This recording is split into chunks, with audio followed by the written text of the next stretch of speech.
secrets buried in the coldest ground. We're digging deep where the truth is found. Daphne's case files, we're breaking the chain. Justice rising, no more pain. Evil's end, the final call. Behind the lies, we'll expose it all.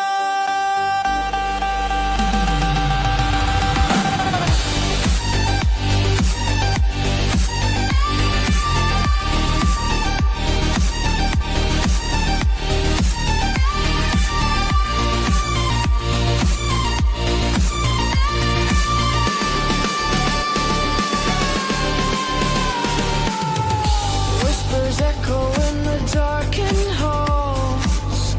Faint confessions on the paper walls. Every victim deserves their say. We're here to chase the night away.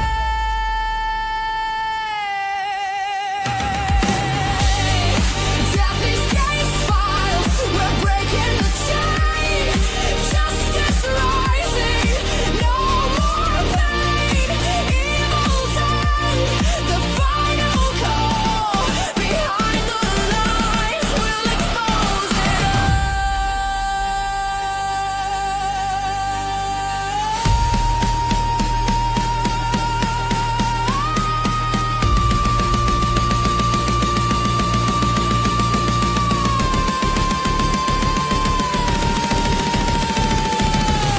Unseen crimes, they thought they'd won, but the fight for truth has just begun.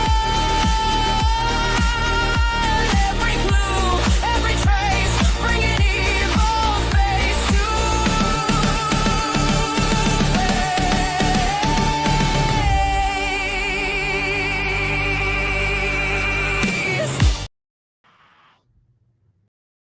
face. Hey, I'm small. Welcome back, internet friends. How is everybody doing today? Thank you, YouTuber. Today we will be going over the missing child, Haleigh Cummings from Satsuma, Florida. Her name has not been spoken of in a long time. I did a video back like 4 months ago on Miss Haleigh. She was just 5 years old when she went missing from her home. Now, there was definitely foul play involved in this case, and just like the others, there was issues with like CPS and rug use. Lots of rug use, guys. Like the parents were selling, and they were put in jail for this. This is a fact. This is an absolute fact. So welcome in, get comfy. Get comfy. Yeah, 5, the magic age. Odd, right? Get comfy because we're about to dig into this case. Now, this happened close to Jacksonville, Florida, right? Jacksonville, Florida has a lot of crime. But Satsuma, which is right out of Jacksonville, usually doesn't. It's just a small town. And it's pretty much surrounded by water, woods. In the water, you have alligators, snakes. You have a lot of wildlife there, right? So welcome into Daphne's Case Files. It is November 24th, 2025. You guys are going to know the date by now after me saying it 3 times tonight, right? 3 lives. It is approximately 7 p.m. in New York State. So let's get into Miss Haleigh Cummings. This is a very sad case, guys. Very, very sad. I'm going to take you over to First Coast News, I believe this is, and show you Haleigh. This is her timeline right here. There we go. That is Miss Haleigh, 5 years old. Yep. Yeah. This is Haleigh, 5 years old, and it's just a cute little girl, right? Now, this was back in 2009. I'm going to go up a little bit because I want to go through the timeline with you. And then there's a great video that helps to explain and let you get the feel of what happened. So, the timeline of the disappearance of Haleigh Cummings. Now, this was updated on February 7th, 2019, right? This is Haleigh's father, Ronald Cummings. This was his 17-year-old girlfriend, babysitter, soon to become wife. A lot of talk because they got married while Haleigh was missing.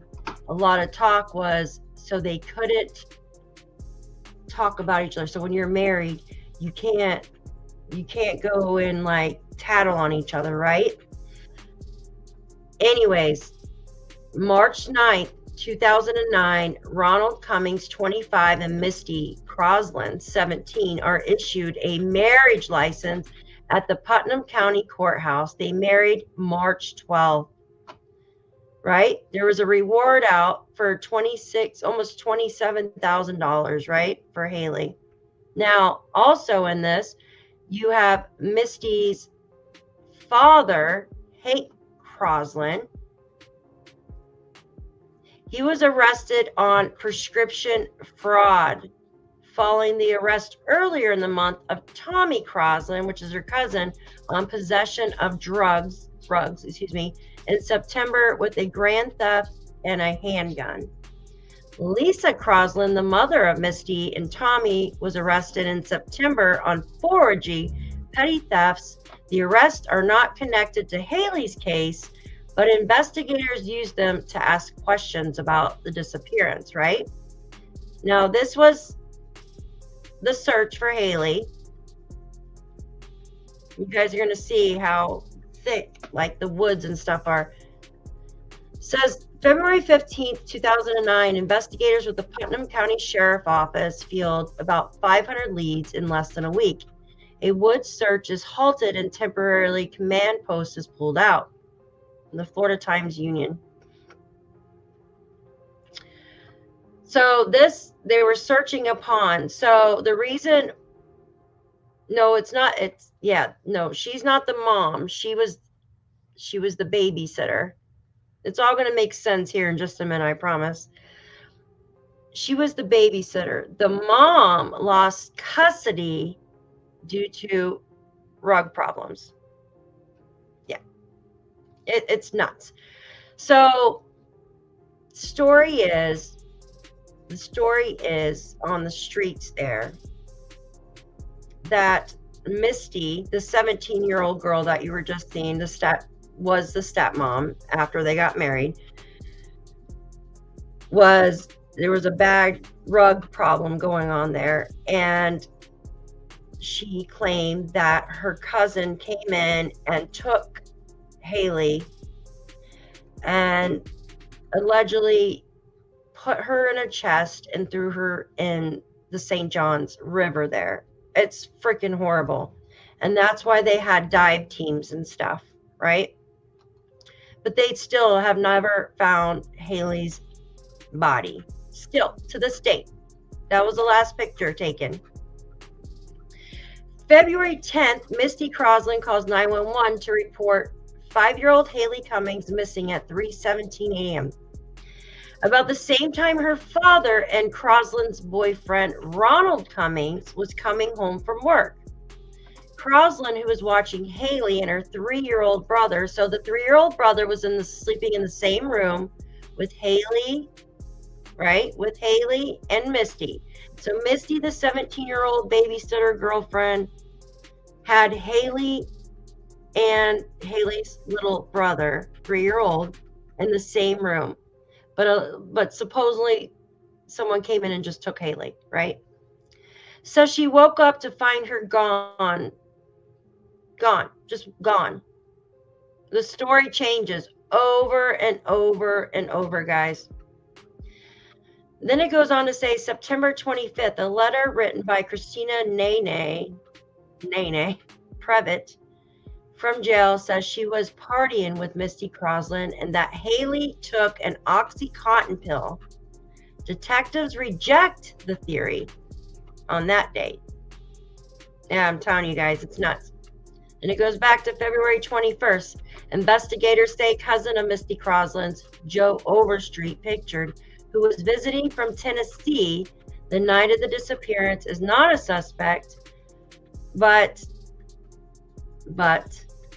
he got in a confrontation with Ron, which is Haleigh's father, and ran off the property. Yeah, I think he had something to do with it, and there's the dad. So they ended up arresting the dad too, even though they cleared him from anything to do with Haleigh, right? Because he was at work. They could prove that. It says Ronald Cummings is arrested though after fighting with his wife's brother, Hank Croslin. So I'm going to bring you over to a video so you guys understand. Guys, this is nuts. This case is nuts. And this video will explain it all in detail for you. Give me 1 second. It's just so sad. To bed feeling safe and secure. But sadly, as we know, that isn't the case for everyone.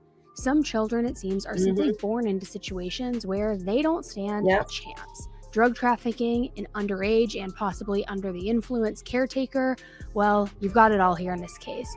And this case is over a decade old with just as many questions now as there was the day that it happened. So get ready because this case has a lot to unpack. Hey guys, I'm Annie Elise. This is 10 to Life. Let's jump in.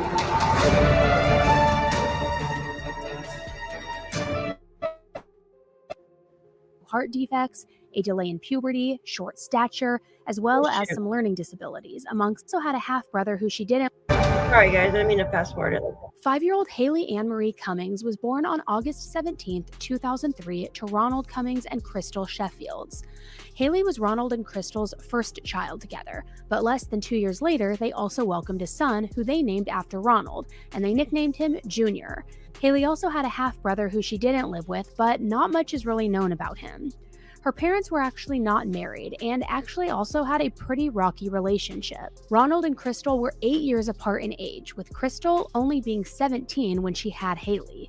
Now, lots of teen pregnancies result in a very healthy parent and child relationship, and even successful marriages go on to happen after that at such a young age. But sadly, this is not the case with Crystal and Ronald. The two of them got together when Crystal was 14 years old. 14. One weekend, at the young age of 14, Crystal went to stay with Ronald's family. However, she never ended up leaving. She dropped out of 9th grade and had Haleigh just a few years later. Oh my God. Haleigh was born with Turner's syndrome, and Turner's syndrome is a rare chromosome disorder that only affects females. Someone with the disorder is missing a part of one or a whole X chromosome, which can lead to heart defects, a delay in puberty, short stature, as well as some learning disabilities, amongst other things. As a result of the diagnosis, Haleigh was supposed to see an endocrinologist and cardiologist monthly. Part of why she saw the pediatric endocrinologist was to receive hormone treatments to keep her on the right growth track. However, by the time that she had turned 3 years old, she had missed a dozen appointments. That's already a red flag because typically when a child has special needs with possible serious health issues, a parent will work tirelessly to make sure that they don't miss those appointments. Absolutely. That's not the only thing that was concerning that was happening. At one point when Haleigh was a toddler, she was actually found in a ditch filled with water, face down and unresponsive. It's crazy, When it right? came to proper care, Haleigh and her brother Junior were not getting what they needed, not at all.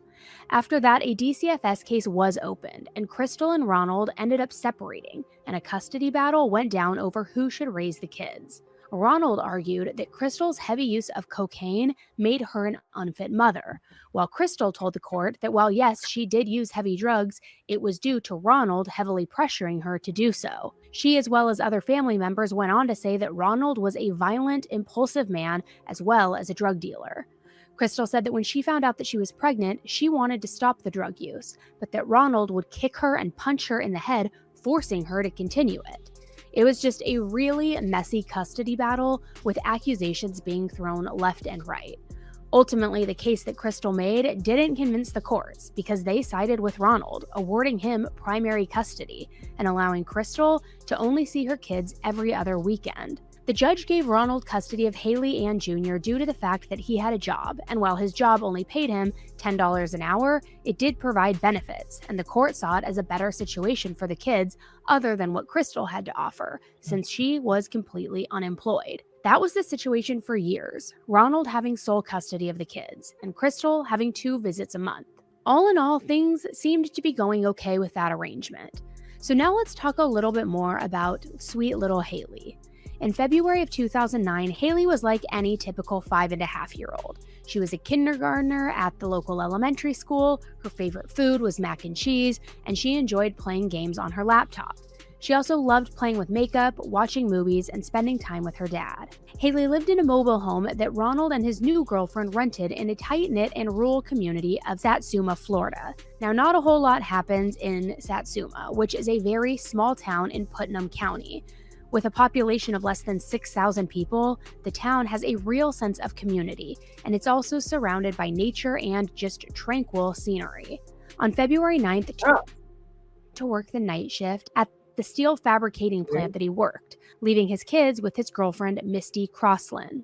Ronald and Misty hadn't been together very long, since he had only met Misty a few months prior at Haleigh's bus stop for school, and they actually met because Misty happened to be the babysitter for Ronald's other child that his mother had hired. The other son was special needs, and around the time that they met, Misty told Ronald that he should try and get sole custody of him as well.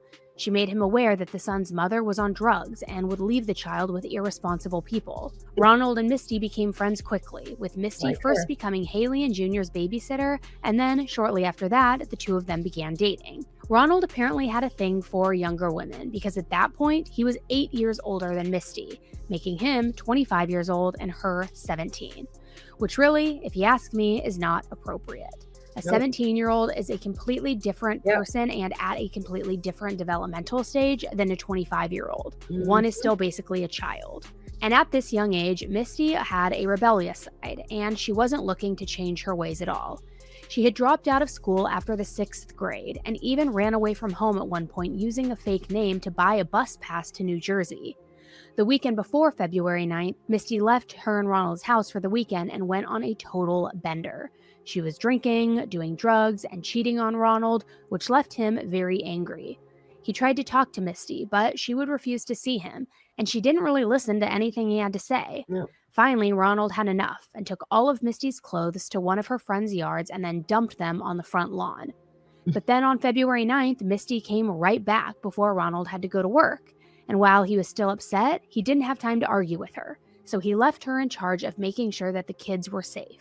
After he left for work, Misty spent some time with the kids, including Haleigh, after she had arrived home from school on the bus. There was also an air conditioner repairman who stopped by briefly. Ronald's grandmother, who was Haleigh's great-grandmother, named Annette Sykes, stopped by as well to check on the kids and to drop off their clothes from the previous weekend when they stayed over due to Misty being MIA. When Annette stopped by, Misty and the kids were on the porch eating hamburger helper, and Annette urged Misty that the kids should be in warmer clothing, and then she left a little bit after. A little while after Annette left, Misty's older brother, 23-year-old Hank Croslin Jr., who went by Tommy, stopped over by the house, sharing a joint with Misty on the porch. Which, let me just say, that's not really smart when you are in charge of 2 young children. After Tommy left, Misty started watching the movies Air Bud and Madagascar with Haleigh Ann Jr. while they were under a blanket, before putting the 2 of them to bed at 8:15, since Haleigh had to go to school the next day. Sometime after 10 p.m., Misty went to bed in the same room as the kids, and then woke up to go to the bathroom somewhere around 3 a.m. When she went to the bathroom, she went to the guest bathroom instead of the bathroom inside the bedroom. At that point, Misty noticed that a light was on in the kitchen, and that a side door near the washer and dryer was propped open with a cinder block. She went to check on the kids and looked all throughout the house, but she couldn't find Haleigh. Misty didn't call 911 until 3:27 a.m. when Ronald came home. In a panic, Misty told the dispatcher that she couldn't find her daughter and that she had just woken up and the back door was hanging open. Now, I found it a little weird that she called her daughter, given that she had only known them for a few months. But I guess maybe she said that because it was easier than saying my boyfriend's daughter who lives with us or anything like that. Or maybe because in some sense she Yeah. had taken on a motherly role in Haleigh's life. In the background of the 911 call, Ronald was frantically shouting Haleigh's name. The dispatcher told Misty to assure her husband that police were on their way and asked questions to get a good description of Haleigh. Misty described Haleigh as not being very If you guys are interested, I have that dispatch on my YouTube channel. It should be under the playlist Haleigh Cummings, and the dispatch to that is under there. And wow, that's all I gotta say is wow. He freaks like a normal parent should. Just from that dispatch call, you could tell that he had nothing to do with her disappearance. Like, nothing as in he did something, right? You could tell that is a real parent's plea. He is flipping out. Like, he's cursing at Misty. He's cursing at the cops. Like, he's going off, right? He's like, where's my effing daughter? Who freaking crying, yelling, all of it, every emotion at the same time, right? And you could just tell he had nothing to do with his daughter's disappearance. I mean, he was at work. But because they were into rugs, that's what happened, basically. tall, but with curly long hair, and then she had a hard time giving an accurate weight, saying that she might be somewhere between 40 to 60 pounds. Ronald then took the phone and said, I need somebody to get here now. I just got home from work. My 5-year-old daughter is gone. I need somebody to get here now. I'm telling you, if I find whoever has my daughter before you do, I will kill them. Yeah. I don't care if I spend the rest of my life in prison. You can put that on recording. Oh, yeah. I don't He care. said that. You said your back door was wide open? That was brick. Like, the brick on the floor. Like, when I went to sleep, the door was not like that. What is the brick? It's on the deck, on the stairs. Like, it has, like, a walkway. And there was a brick laying there? Yes, it's still there. Was your back door locked, do you know? Yes, but that's what always stays locked. Man, I need somebody to get here now. I just got home from work. My 5-year-old daughter is gone. I need Okay. somebody to be here now. I'm Listen to telling you. me. Listen to me. We got 2 officers. If I find whoever has my daughter before y'all do, I'm killing them. I don't care. I'll spend the rest of my life in prison. I'm telling you, you can put it on record and I don't care. After the call ended, the dispatcher quickly called back. Ronald answered hysterically, crying and swearing. The dispatcher did their best to try and get Ronald to stay on the phone until the police got there. But the line went dead once again after Ronald had yelled, "Give me my fucking phone. We've got better people to talk to than some mother effers who aren't coming." Tell him we got him coming. He needs to try to calm down a little bit, okay? The officers are going to come out there and do what they can. We can't have him screaming and yelling at the officers whenever they get there, okay?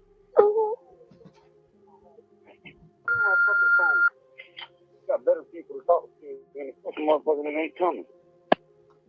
Ronald then called his grandmother Annette, yelling, "My baby is gone. My baby is gone. Get over here. My baby is gone. Somebody took my baby." Police officers rushed and quickly arrived at the scene at 3:40 a.m. When officers got to the house, they saw Ronald outside looking very distressed, screaming, crying, and hitting things. So much so that the skin from his knuckles was peeled back, revealing his flesh. That's when he He found was out. yelling at Misty, wanting answers as to what happened to Haleigh since she was left in her care. A deputy went to speak to Ronald about Haleigh and noted in his report that Ronald said his dumb effing girlfriend told him that his daughter was missing. Ronald was dead set on the fact that Haleigh would never have left on her own. And not only that, but that the door had been deadbolted at the time he left for work, and there was no way that this tiny 5-year-old girl could have opened it on her own. Investigators also talked to 3-year-old Junior, who said that he saw a man in black come into the bedroom and take Haleigh while she was sleeping. But there was no evidence that investigators could find to corroborate Junior's story, and he was only 3 years old at the time, so it was hard to figure out whether it was true or not. Officers and canine tracking dogs went on an all-out search heading toward murky St. Johns River, which was a quarter-mile away from Ronald's trailer. But Haleigh was nowhere to be found. An Amber Alert was issued for Haleigh around 9:30 a.m. The Amber Alert noted some key descriptive factors that Misty had left out in the 911 call. such as Haleigh having her ears pierced, a birthmark in front of her left ear, and a 4-inch birthmark on the lower left of her back. With that, investigators went door to door in the area trying to see if anyone had seen Haleigh. They also lived in an area with quite a few people on the registry, 44 to be exact. So investigators individually started clearing each one of them from having anything to do with the whereabouts of Haleigh. Ronald and Misty were both called in to talk with investigators. At one point, the authorities let Ronald into the room that Misty was in so that they could talk privately. The camera footage shows Ronald questioning Misty on how she didn't wake up and like he had no idea what happened to his daughter. Misty also seemed to be pretty shaken up by the entire situation. As the day of February 10th went on, reinforcements from the FBI, the Florida Department of Law, and members of the state child abduction response team were all called in for the search for Haleigh. Less than 10 hours after that 911 call was made, over 200 law enforcement members were on the county. Not only were law enforcement, but so was great-grandma Annette and other volunteers. Cars were stopped, divers went out into nearby bodies of water, helicopters looked down below, and people on horses scoured. I want to take you guys over to Google Earth to show you. I want to show you this, where she lived. I want to show you this. I have her address saved on my Google Earth. I just don't like bringing up Google Earth because it doesn't like to work for me. So right there where the yellow pen is where Haleigh Cummings lived, right? So you can see it's just like a little town, Satsuma, right? But you have the St. John's River right here. And word is that somebody put her in the St. John's River. Look. But unfortunately, you know, it could empty out here into Lake George, or it flows out here through Jacksonville into the Atlantic Ocean.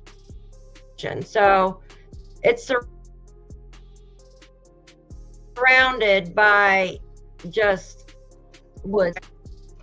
As well as like where Jack and Lily went missing, but it's pretty up there, right? So there's their trailer, right? But it's pretty rural out here. And the river, look how close the river is. That's pretty crazy, right? She's never been found. Never ever has been found. I wanted to show you guys that. Here, I'll go back to the video, but it's so devastating. And no, I do not believe she is still with us. Northeast Florida. While most of Northeast Florida is flat, like the majority of the state, it is filled with forests, brush, and rivers. It is a vast terrain that would probably take a lot of time to properly comb through. Yes, At 4 p.m., law enforcement announced that they believed Haleigh had been abducted. As the search went on, Ronald and Misty were not allowed back onto the property of the trailer due to detectives weeding through clues.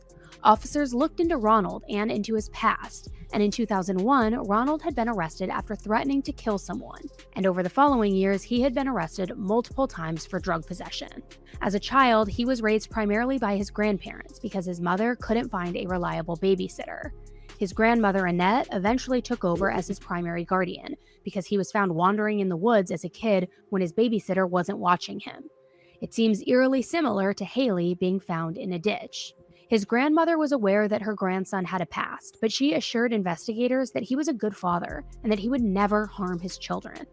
Investigators didn't love Ronald, though. They thought of him to be a racist and a wannabe gangster due to his past history. But despite their own personal beliefs about him, police didn't think that Ronald was a suspect. Ronald's alibi of being at work was pretty airtight. Misty's story, though, didn't quite make as much sense. She kept changing what she was saying to the detectives. For example, Misty told officers that the house was locked up before she went to bed, but that when she woke up to go to the bathroom, there was that cinder block propping open the side door by the laundry. When investigators went to check out the side door, there was a pile of clean and dirty laundry in front of the door, leading investigators to finding no sign of someone coming through that side door. Another example of Misty's story changing and not adding up was that she told the 911 operator that Haleigh was last seen wearing pajamas, but then she told detectives that Haleigh was wearing a pink Hannah Montana top. Oh, change of clothing, guys. What does that sound like? Change of stories, change of clothing. Sounds just like Jack and Lily's case, right? Upon further investigation, the Hannah Montana pink shirt was found on top of the laundry pile by the side door that was mentioned earlier. And yet another inconsistency in Misty's story was where exactly Haleigh went to sleep that night. At first, Misty said that she went to bed in the same bed as both Haleigh and Junior around 10 o'clock. But then she changed her story later on and said that Haleigh fell asleep in her own bed that night, which was located in the same room as Ronald and Misty's bed. Misty also changed her reason as to why she woke up that night. Initially, she said she woke up to go to the bathroom, but then she said she woke up to get a drink of water. So due to the ever-changing stories, a lot of the blame and suspicion was beginning to fall on Misty. Her life was under a microscope, and upon looking into her past, it seemed as if she had been a bit difficult to raise according to her father. As discussed earlier, she dropped out of school in junior high, and people who knew her described her as devoid of any emotion. Police told officers that she suffered with being harmed sexually and even pregnant at one point as a teenager. But there seemed to be a divide, with some people thinking that Misty had something to do with it, namely Crystal's mom, and some thinking that she had absolutely nothing to do with it, namely Ronald's mom and Ronald himself. Misty and Ronald also told the public that they had taken and passed polygraph tests. Because Ronald wasn't allowed back into his home, he, Misty, and his grandma Annette pitched a tent in a neighbor's front yard on the street. Haleigh's mom Crystal and her family pitched a tent at the other end of the area. Both sides of the entire family wanted to be nearby in case anything new came up. The community was actively involved in supporting Haleigh's family consistently. They brought supplies such as food and blankets and really were there just to help as a support system for them.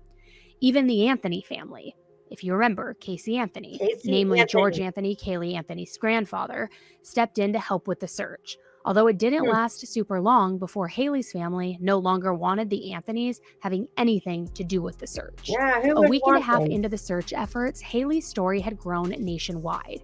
Popular news host Geraldo Rivera was actually issued a trespass warning when trying to report on the case.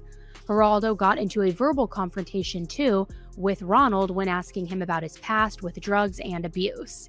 Family members of Haleigh's went on different news programs, including the Nancy Grace Show, all to discuss their issues and theories about the case, garnering even more national attention. Haleigh's face and Haleigh's name was everywhere at this point. But things were not looking up for the case, and after weeks of looking into the hundreds of leads for Haleigh, officers were still unsure of where she was. But things for Ronald and Misty were about to change, because exactly 1 month after the disappearance on March 9th, 2009, Ronald and Misty, as well as multiple family members, went out to eat at the local Chili's. Now, this wasn't just any old dinner, because at one point in the evening, Ronald pulled out his grandmother's diamond ring and proposed to Misty. Misty didn't even hesitate for a second, but she happily said yes. But remember, because she was only 17 years old, her parents had to sign off on her getting married, which they did. Their engagement was rather short, 3 days to be exact, and that is only because there is a 3-day waiting period in Florida before someone can get married. Misty was absolutely thrilled, and she told the media that she knew that people were going to scrutinize their decision, but that at the end of the day, everything was about Haleigh, and that she would have wanted them to get married. So the two of them got married in an outdoor backyard ceremony because the church that they wanted to get married at refused to do the nuptials due to the pastor not approving of the union. And I'm just going to say that if my child was missing, an impromptu wedding in the midst of the searches would probably be the absolute last thing on my mind. It is so freaking bizarre in my opinion. Ronald and Misty didn't get back to the search party after the ceremony either. Instead, the day after the couple got married, they traveled to New York City to appear on the Today Show. Ronald told the Today Show host when asked about getting married shortly after Haleigh's disappearance, "I don't understand why it's any of anybody else's business, to be honest with you. It's nobody's business what I do in my personal life."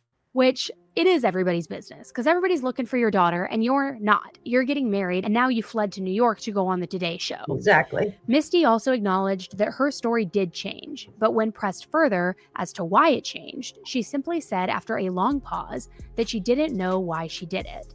She also told the host that she walked out of an interview with investigators earlier in the week because she thought that she wasn't being treated right and that she was being made out to be a liar. Ronald and Misty Cummings are with us exclusively this morning. Good morning to you both. Thank you for joining us. Oh, young kid. Ronald, your daughter Haleigh disappeared a little over a month ago, and since then, you've spoken to the media, you've taken the polygraph test, both of you have, opened up your home, what was your home, to us to see where Haleigh lived, give us a better sense of her. None of that could have been easy for either one of you. So why did you want to come here today? What are you hoping to accomplish, Ronald, today? To get the focus back on my daughter is missing. My 5-year-old girl is gone, and I want to find her. Where do you think the focus has changed when you say get the focus back on her? I think they've changed to my personal life and being married and everything else when they should be focusing on my 5-year-old daughter. Do you think the police have done an adequate job searching for her, Ronald? Are you comfortable with the job they have done so far? So far, You are? yes. Have they said anything to you about any possible leads at all? Nothing. Michelle just referenced your son, your 4-year-old son, and the fact that he said that a man dressed in black, had taken Haleigh out of the trailer that night she disappeared. Did he tell that to either one of you? Misty, you were there at the time. Did he say anything to you at the time? Mm-mm. Nothing. Nope. Me either. No. I think this is some of the garbage that Geraldo and Crystal, the mother, is made up, but I'm just going to leave that at that.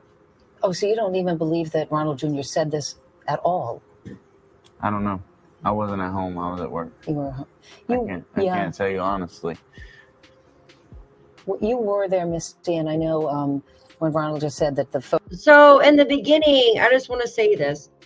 In the beginning, the dad, Ronald, right, acted like, what the hell, my child's gone, what happened to my kid, like freaking out like a normal parent, right? Now do you see his demeanor, how it is? Like he knows what happened, so he's just like he has, you know what I mean? Yeah, watch Misty's eyes, exactly. He knows what happened to his daughter, so like he's just smug, right?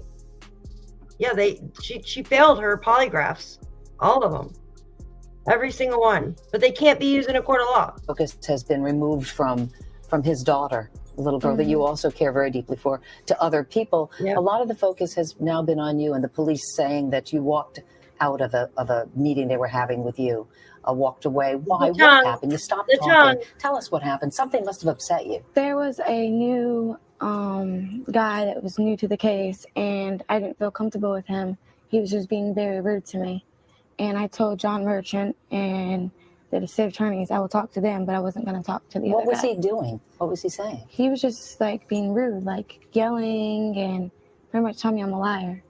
So he was accusing you of lying to him. Yeah, Let's go back After through. past polygraphs. after passing. You both clear. They said to you, you have passed the polygraph test. Absolutely. No, I think part of the problem has been, Misty. yeah, Robin is correct. She is not out of jail, right? She has been in jail this entire time since on they arrested her like shortly after this. They set her up. They set up a rug sting, and got them for selling like prescription pills. Now he knows, okay, yeah, the dad's been in and out, but she's still in there because they couldn't get her on hurting Haleigh. It was her and her cousins. That's who it was. They couldn't get her and her cousins on hurting like doing whatever to Haleigh because they can't find Haleigh's remains. So they got them on another charge, basically. Yeah. That there has been a certain number of inconsistencies, or what's perceived to be inconsistencies, because you first said that Haleigh was in bed with you, then you said she was on the mattress next to you. This is an opportunity to clarify. You've had time to think through what happened that night. Can you walk us through it one more time, Misty, your best recollection of what happened the night Haleigh disappeared? Well, I put her to bed at 8 o'clock. I was washing our blankets, and after that was done, I put her blanket over her. She was sleeping. When I put her blanket on her, Was she in the bed? she was in her bed. Her bed. In her bed, and Junior was in the bed with me. And it was about, I don't know what time, about 10 o'clock. I finally lay down and went to sleep. I woke up at 3, and I noticed, I got up to use the bathroom, and I noticed the kitchen light was on. So I walked to the kitchen, and that's when I seen the back door open. So I ran back to my bedroom to grab my phone to call Ronald. And that's when I noticed Haleigh was gone. And so you called Ronald, and then Ronald, did you come home? I was pulling He in was the pulling in the driveway. driveway. At shortly after 3 o'clock in the morning, you're saying? Yeah, I was pulling in the driveway, just home from my shift at work. So why were there, help me out, Misty, why were there inconsistencies? Why did you say one thing one time and one time the other? One thing the other?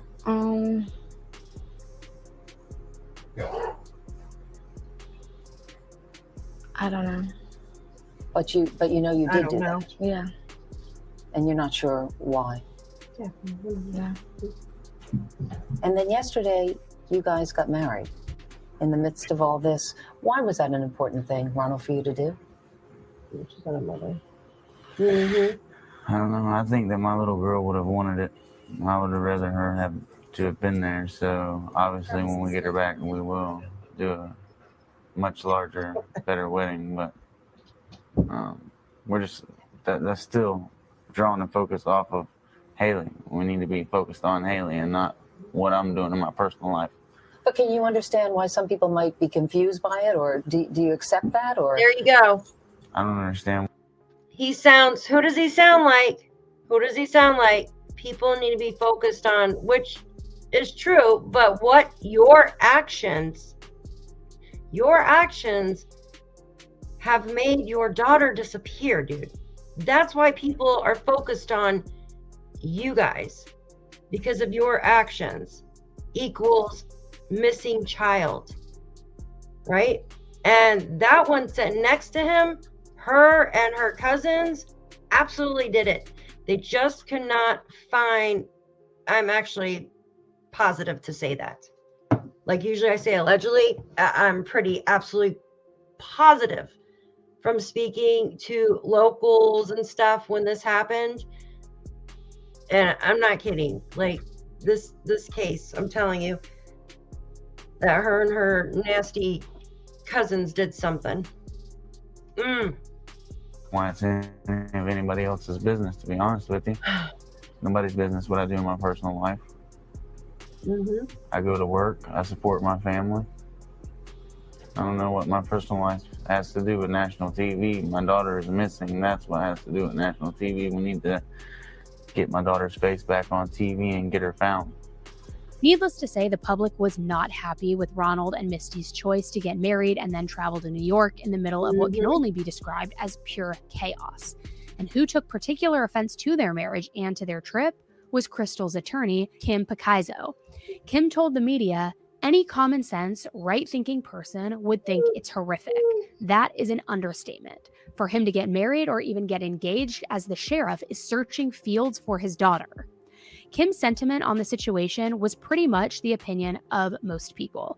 Most people can't imagine not being out every day doing everything they possibly could to bring back their child.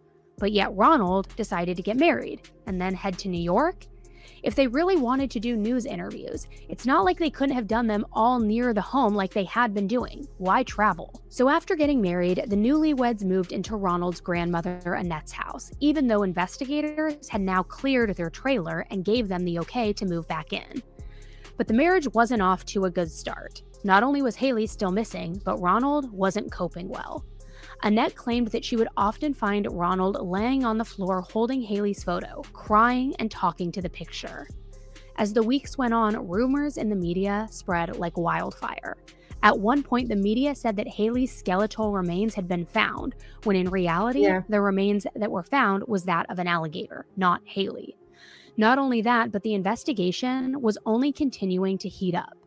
Months after Haleigh vanished, no arrests were made, and law enforcement didn't have a lot to go off of.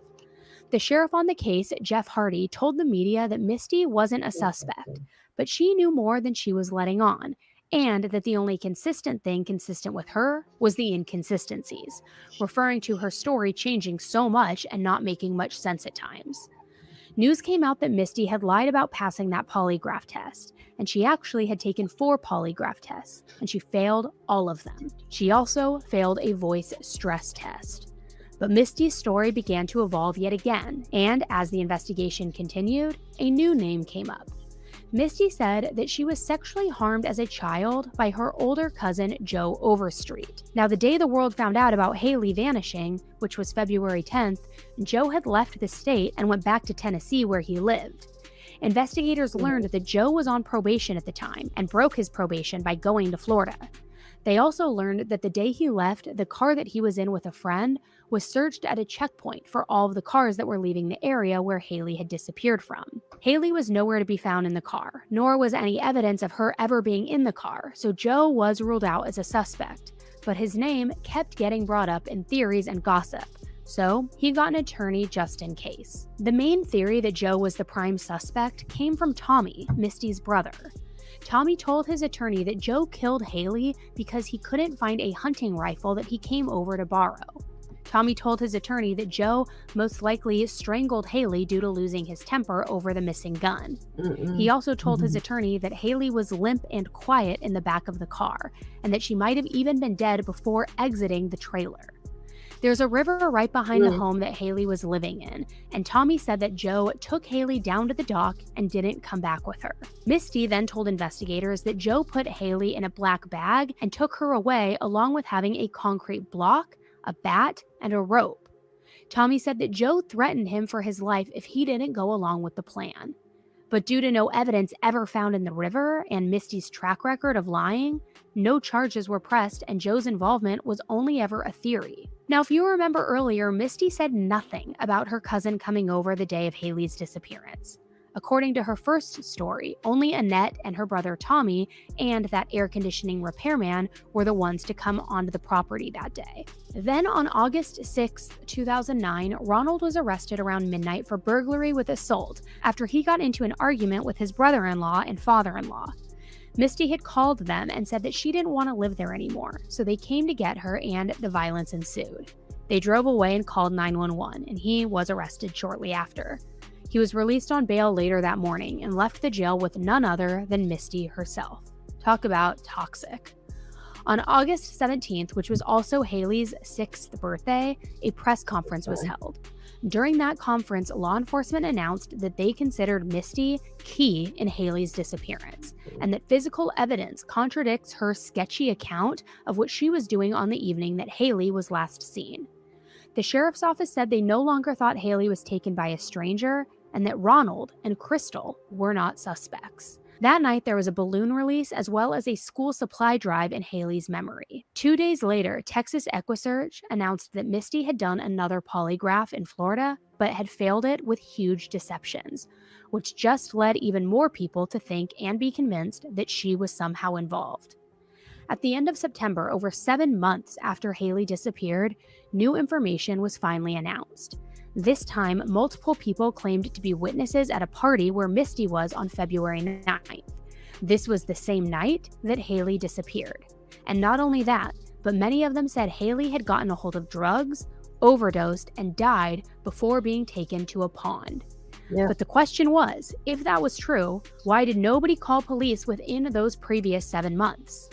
Investigators got a tip about that pond called L Pond being the pond that Haleigh was taken to.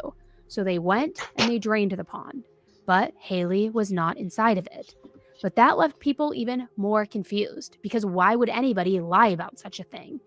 Is it possible that she did overdose, but just wasn't taken to that pond? The Putnam County Sheriff's Office announced even more information. This time they said that no one was able to reach Misty on the night of Haleigh's disappearance. When phone records were pulled, it was proven that Ronald had even tried calling her 20 times, but she didn't answer the phone, not even one of those times. Lately. Not only that, but her brother had gone to the house, and apparently the lights were all off and no one answered the door. I mean, that's pretty consistent with either her not being home or being completely asleep. Yeah, But more like not being home, in my opinion. On October 6th, Ronald and Misty's attorneys announced that the couple was getting a divorce. 9 days later, the divorce was finalized. Literally the fastest divorce that I think I've ever heard of. Ronald went on the Nancy Grace show to discuss his marriage ending and said that, quote, family problems, everything else doomed our marriage. Now, after that, life started to almost go back to the new normal, so to speak. The case of missing 5-year-old Haleigh was barely talked about anymore. All of the help that came from out of town, such as law enforcement and bounty hunters, had left, and over 4,000 tips had been followed up on, and nothing turned up. And Ronald and Misty were back to their old ways of illicit drug use. And Ronald was once again selling drugs. In fact, Misty's dad, Hank Croslin Sr., even went as far as to file a police report against Ronald, saying that the drugs he bought from his ex-son-in-law practically killed him. It was just an all-around shit show. Misty and her friends went on to buy drugs one day and were robbed in the process of it, leading to an investigation. Jen, you didn't have to do that. Thank you so much. She said, late fee, LOL, love to all. Oh, I love that. Here, I have a new sound for that. 7 days later. 7 days later. That's for both of you guys. Both for you and Broken. No, I'm just joking. I love you guys. Thank you so much. Yeah, that made me smile. Thank you. Yeah, this case, oh man. Thank you. This one this case hit me hard when it happened, and it's close to one of my family members' house, and went down there and searched and donated food and stuff, not to Ron and Misty, but to the mom's side. So to Crystal, the bio mother. But this is just devastating. They still have not found her, and it is pretty much like a cold case, right? Like but they wanted to get her. They knew Misty knows. She knows, and then she kept lying about everything. Like, just tell the freaking truth. Why can't she tell the truth now? She's in jail. Is she afraid somebody's going to kill her, excuse my language, in jail, right? Yes, Jen, exactly. This case is heavy. And the thing is, it's just really sad because a lot of these cases end up like this. And that's why I want to just talk about all of them, because it's to keep these children, these are real children, like, in their names and faces need to stay out there. Did they search? Yeah, they did a really good job. St. Johns County did a really good job searching for her. I mean, they worked their butts off. And I think once Ron realized that it happened because of his drug issue and stuff, he just, I don't know. I don't know. He turned, because you could tell he was a loving father, and then it's so stupid. It's just horrible. She's not going to say anything to get more prison time. You would think they would let her out early. And that's the thing. Like, I know when she was first arrested that they arrested her cousin. Was it her cousin or her brother too? He was in jail. Actually, both of them, I think, and her. They were all in jail at the same time, but not on the right charges, right? Not on the right charges. But they tried to get them for something. And it makes me wonder if that's kind of what happened in Jack, because this is one of my theories with Jack and Lily. If, for instance, there was someone came to collect, and they, you know what I mean? But usually drug dealers don't take children, but in this case, but it was family too. So it was family in this case that was Misty's family. So it makes me wonder if Daniel's family took the kids for something. But yeah, he was blindsided at first. There you go. That's the good way. That's the best way to say it. I think he knew later on that something wasn't right, but he took her side at first for a while. Yeah, and then they got married, I think, because they couldn't testify against each other too, in my opinion. But it's so devastating. It gets worse. Both Misty and Ronald were ultimately arrested due to drug use and selling. There you go. But a statement had to be put out from the police department that the arrests had nothing to do with Haleigh. But Yep. despite the arrests, the drug use and the selling did not stop. The police department got a tip about Misty attempting to sell OxyContin pills, which led to a month-long undercover operation and investigation. And in January of 2010, multiple arrests were made. Misty, Ronald, Tommy, and 2 of her friends were all arrested for drug trafficking. Undercover officers bought over 300 pills from the group on 7 different occasions. They're all in 10 packs. There's 100. Yep. That should be 10 in each one. Yep. So just whenever. I mean, it's going to take a couple days to get this 200 of them now. Well, I've got 2 weeks to play with, dude. So, you know. So stupid, 2 right? weeks, whatever. Okay. I'll get it for you, no problem. 2 weeks I can make the money to pay for them and eat them myself. Right. There you go. Hey, do me a favor. Misty had the biggest sentence, with 25 years in prison. Mm-hmm. Ronald and the rest of the crew were given 15-year sentences. In 2012, she did a jail interview. I just feel like Yes, Michelle, that's exactly what they did. That's exactly what they did. They couldn't find Haleigh's body, so they got them on the rug charges. Absolutely. So yeah, now she's like a middle-aged woman. She was 17, so 17 in what, 2009? I need to, speak my mind. There's nothing new. Yeah, she's I just want 30 years old. get my side out there because everybody's against me, it seems like, and Everybody's against her. I'm not. Mhm. That's not what it should be like. I'm in here prison over some stuff that I shouldn't even be here for. And she seems like people are forgetting about her. Obviously, the police aren't doing anything. So I just feel like they're not doing anything. They are. They put you in jail. There's a ton. We put Haleigh on the bus. We did everything we were supposed to do. Ronald brought Haleigh home. Mm-hmm. I cooked dinner. I gave her baths. We played.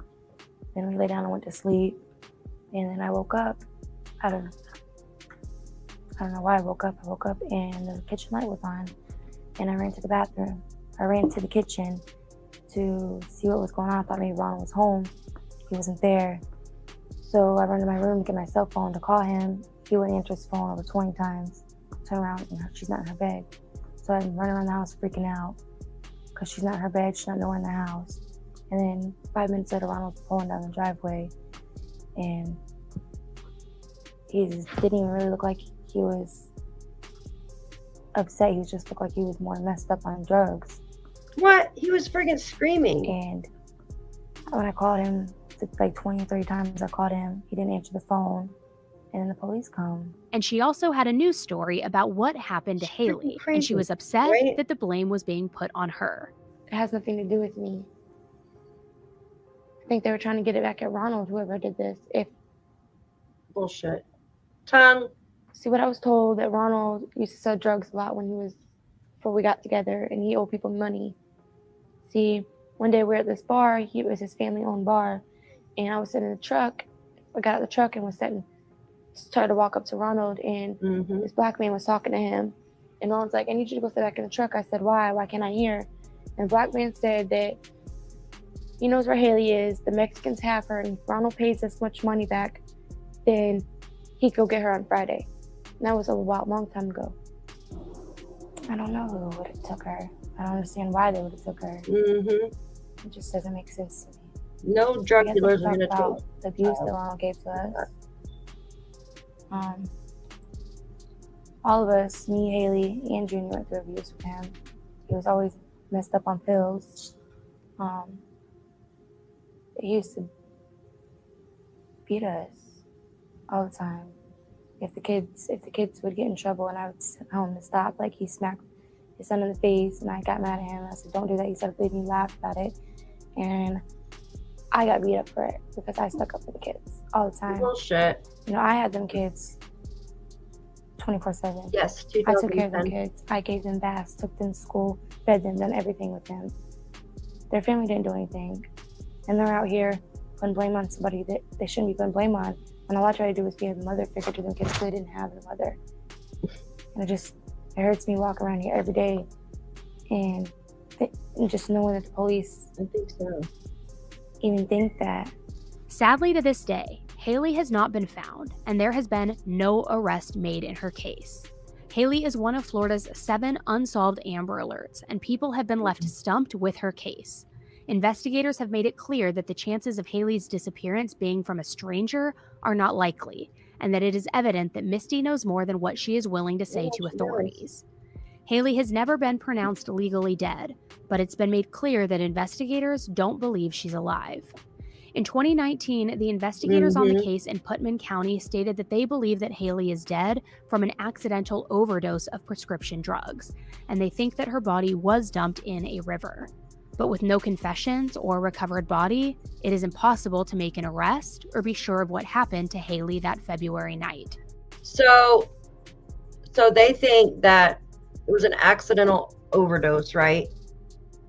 Now that's with one child. There was Haleigh had a 3-year-old brother there, right? Like Jack and Lily, pretty much same ages, pretty much, right? Same years apart and stuff, boy, girl.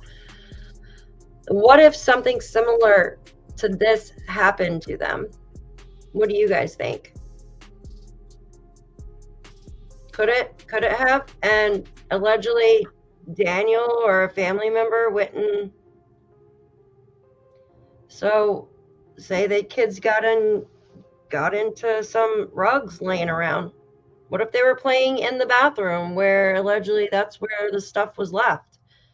That's why there was a huge fight that day at the house with the family and everything.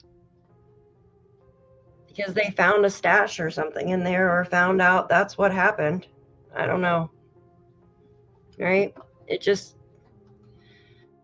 very similar.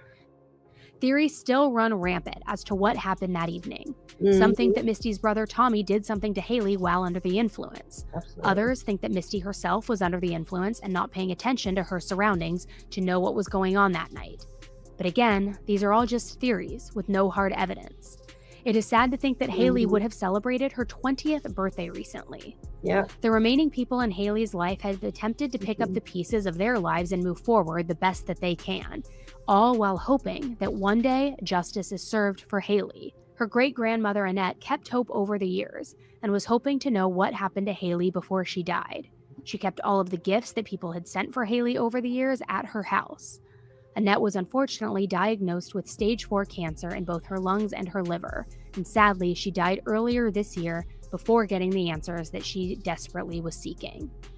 Ronald was released from prison last year, and while in prison, he was no saint, and he got in trouble often, whether it was from fighting, unauthorized use of drugs, possessing weapons, or more. He never stayed out of trouble for long. But in October of 2022, Ronald was released early due to him qualifying for incentive gain time after serving 85% of his sentence, according to Florida law.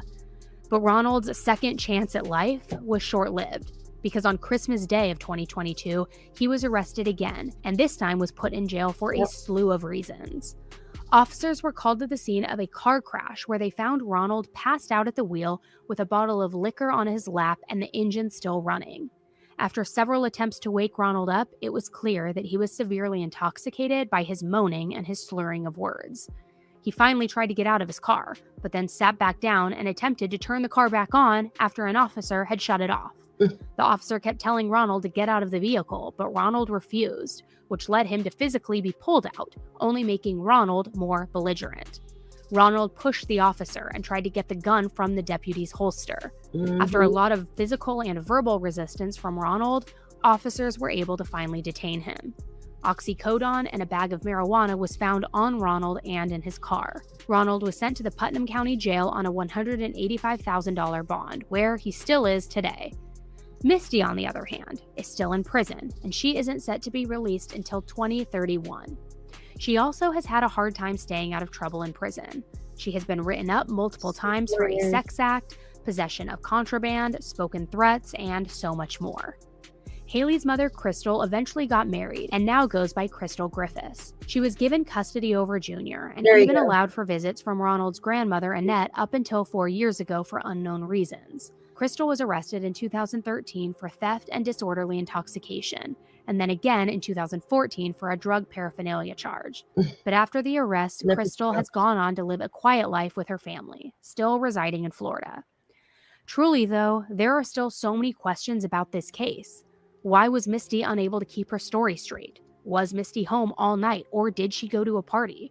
Why did Ronald leave his kids with Misty in the first place after her crazy bender of a weekend? Why were Misty and Ronald acting so impulsive so soon after Haleigh's disappearance? Was this just a case of a child getting into a drug dealer's stash and Misty panicking in that moment? There are so many red flags in this case. Let's just hope that whoever did something to Haleigh is held accountable and that Haleigh can get the justice that she deserves. It seems like the only thing that's certain is that poor little Haleigh never stood a chance in the drug-filled, deceptive, criminal-minded family that she was born into. We can only hope that this sweet little girl can be found and that whoever is responsible will be properly punished. I'm interested to hear from you what you think happened to Haleigh and if you've heard any more about this case. So let me know in the comments. Her channel, I'm going to put it here because she's now this video too. This was made 2 years ago, guys. 2 years ago. I'm just going to share her channel. So if you guys want to go subscribe to her channel, she's great. Like, yeah, thank you guys. Thank you. Sad, right? Sad. Very sad. I just want to show you one more thing before I let you guys go for the night. I know I've had your attention for a long time today. I wanted to push myself to see how, like, you know what I mean? Like how long I can actually go for. This was Misty's polygraph results, and then there's just a short video, and then I promise. So Misty Croslin took multiple polygraph tests in connection with the 2009 disappearance of her stepdaughter, Haleigh, and reportedly failed them miserably, they said, showing 99% deception. 99% deception, guys. Imagine that. Initial claims immediately following the disappearance, both Misty and Haleigh's father, Ronald, told the media they had passed polygraph tests administered by police. I just want to leave that there with you guys. I just want to leave that there. So they told everyone that they passed, but they didn't. Right? That's freaking nuts. Makes you wonder, right? All right, last thing. Where is it at? What did I do with it? Is this it right here? Yes. This is just a short clip on just the most recent update, guys. Let me pull it up real quick. This came out in 2025, February, from the news. Today also marks 16 years since 5-year-old Haleigh Cummings vanished from her home in Satsuma. She would now be 21. To give you some background on this case, it was February 10th, 2009, when Haleigh was at home with her little brother and her dad's teenage girlfriend, Misty Croslin. When her father, Ronald Cummings, got home from work, Haleigh was gone. And to this day, she's never been found. Her case now classified as a homicide. Croslin was arrested on drug charges. She's scheduled to be released in 2031. Haleigh's father, Ronald, is currently in the Putnam County Jail on several drug charges. Both of those unrelated, I should say. They are unrelated to Haleigh's disappearance. Well, that's it for that. All right, let me pause that real quick. So what do you... Whoa. That's Nancy Grace. That was her interview. Why am I so tiny? That one was Nancy Grace. We could play that another time if you guys want. But, oh man, she goes off on Misty. It's funny, actually, because she just goes off on her. They need to do another polygraph with D&M and ask them if the kids died accidentally. In my opinion, they would not pass. I agree. There would definitely be. And you know, the thing is with those docs, in my opinion, it says that they were truthful, but we're not getting the entire paragraph there, right? They could be truthful on their baseline. We don't know if they were actually truthful on the entire polygraph. they can, well, Malaya didn't tell us that hers was passed, but Daniel did, right? He says he passed it. So yeah, I'm right. I'm with you, Shan. Let's make a playbook. Then you can check off each case, like which parent. I'm telling you, it's nuts. But what was I gonna say? Daniel could be just telling us that he passed, and of course that piece that's unredacted right there just says he passed, but it doesn't tell us which questions he passed with. No, I'm serious too. I'm absolutely serious. Well, guys, I appreciate you guys for hanging out with me for like 4 hours tonight on these 3 different cases. I know some people are like, I thought you just went live. But I wanted to push myself to see if I can do it, to push all these cases out. And you guys hung out with me. I appreciate you all. Yeah, they're all the same, right? They're absolutely all the same, in my opinion. Some with a little different backstory, but in most cases, they're all the same. Yeah. Yeah, thank you guys. You guys are amazing for hanging out. I appreciate you all. Shan, you know, like your little message comes up with a little phone next to it. Perhaps, or put them in jail now for neglect. You know, what do you think when in 2031, when it's time for Misty to get out of prison? In my opinion, they're going to try to keep her there longer. Like they're probably digging right now or have backup to keep her there longer. And I'm not kidding. I'm not kidding. They're probably digging for something now to keep her in there. Thank you, Mary. Thank you. They need a special task force for some type of children that go missing so they can help local LE. Yeah, no, I agree. I agree. Guys, thank you so much. Jennifer, thank you for the super sticker. I appreciate you. And your late slips for you guys. We just have to hold out hope that I really am. I just pray that it doesn't go on. I mean, this is 2 children we're talking about. And I'm not saying, you know what I mean, but it's 2 children. Like, so say, you know, they said Haleigh might have got into the pills or something on accident, or even residue, guys. Think about it. If these idiots were cutting stuff, you know what I mean? Like smashing them up and stuff into powder, and Haleigh put her hand in it, and then, I don't know, went and got something to eat and licked her hand, she overdosed just like that. It's so sad. Oh, thank you guys. Thank you. I love you guys too. Thank you so much. All right. You guys have a wonderful night. Thank you again. Thank you, mods. Thank you, members. Thank you, everybody. Make sure to hit that subscribe button. We are almost at 15,000 subscribers. I can't say it. The dog's over here pouting, so it would not take much. Exactly. Yeah. You should just tell the freaking truth. Like, give it up. Tell the truth, right? Look how long it's been. All of them. It just pisses me off. All right, guys. Have a great night. Thank you so much. I adore all of you. Have a great night, guys. Thank you so much.